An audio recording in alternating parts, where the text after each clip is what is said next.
வணக்கம். சுய இன்பம் பற்றி ஏராளமான கருத்துக்கள் இருக்கு. மத ரீதியான கருத்துக்கள் இருக்கு. இல்ல பல்வேறு விதமான பழமையான பல போலி மருத்துவர்கள் பல பேர் அவங்கவுங்க கருத்துக்களை ஏதாவது சொல்லிக்கிட்டே இருக்காங்க. இதெல்லாம் எங்க இருந்து வந்ததுன்னா, விந்து இழக்கிறதுனால நம்ம பலகீனமாயிருவோம் அப்படின்ற மாதிரியான ஒரு கருத்தோட்டத்திலிருந்து இதெல்லாம் வருது. ஆனா சமீபத்துல ஹார்வர்டு யூனிவர்சிட்டி ஒரு 18 வருடமாக ஒரு ஆய்வு பண்ணிட்டு இருக்காங்க. ஹார்வர்டு யூனிவர்சிட்டி வேர்ல்டுல ரெப்யூட்டட் யூனிவர்சிட்டி, அது நமக்கு எல்லாம் தெரிஞ்ச விஷயம்.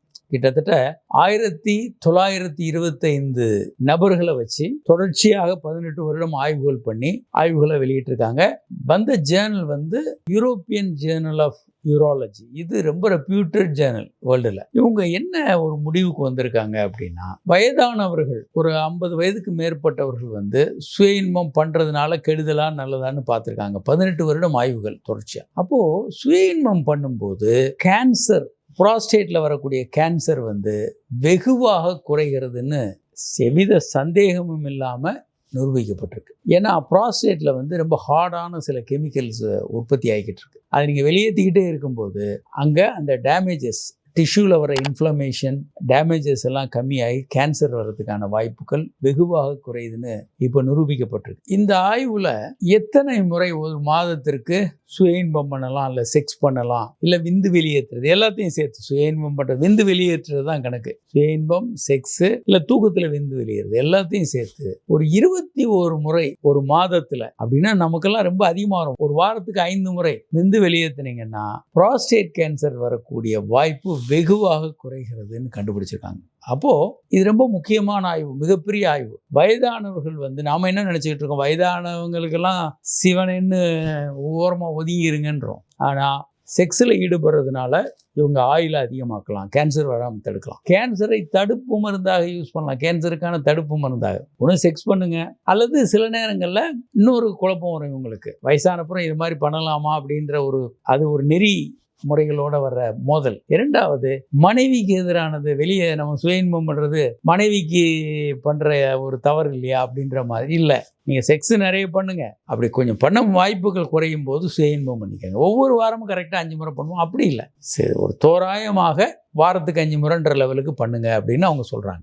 அடுத்து, சுய இன்பம் பற்றி பல தவறான கருத்துக்கள் ஓடிக்கிட்டே இருக்கு. அதெல்லாம் அந்த ஆய்வுகளில் மறுக்கிறாங்க. என்னென்ன உங்களுக்குன்னா, பல்வேறு நல்ல ஹார்மோன்கள் மூளையிலேருந்து வருது உச்சகட்டம் அடையும் போது. ஒன்று டோப்பமைன் என்ற ஹார்மோன் வருது.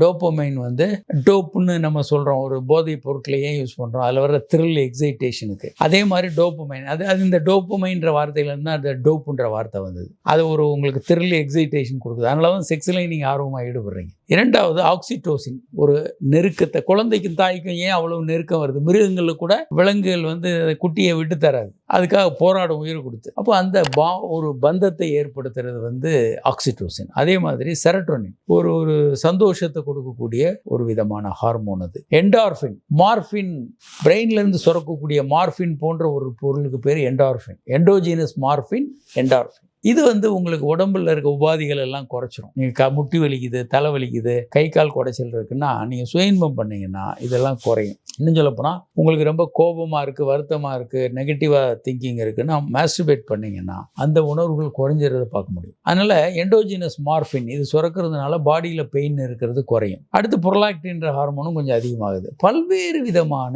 ஹார்மோன்கள், நல்ல ஹார்மோன்கள் சுரக்கிறதுனால நீங்க இளமையாகவும் இருப்பீங்க, டிப்ரெஷன் இருக்காது. இன்னும் சொல்ல போனால் ஹார்ட் அட்டாக் வர்றது ஒரு 50% குறையும், புராஸ்டேட் கேன்சர் ஒரு 40-45% குறையுது. ஸோ நிறைய நன்மைகள் இருக்குது.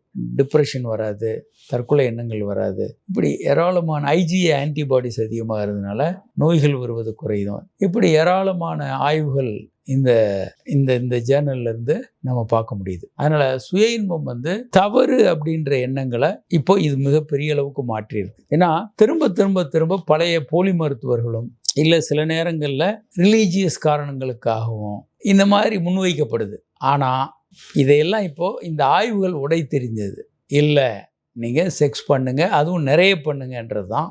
சுய இன்பம் பண்ணுங்க, செக்ஸ் பண்ணுங்க, நிறைய பண்ணுங்க. கேன்சரை தடுக்க முடியும். கேன்சர் வாழ்க்கையை நமக்கு தலைகீழாக கவிழ்ந்துடும். அதை தடுக்கிறதுக்கு ஒரு தடுப்பு மருந்தாக நீங்கள் சுய இன்பத்தை பயன்படுத்தலாம்.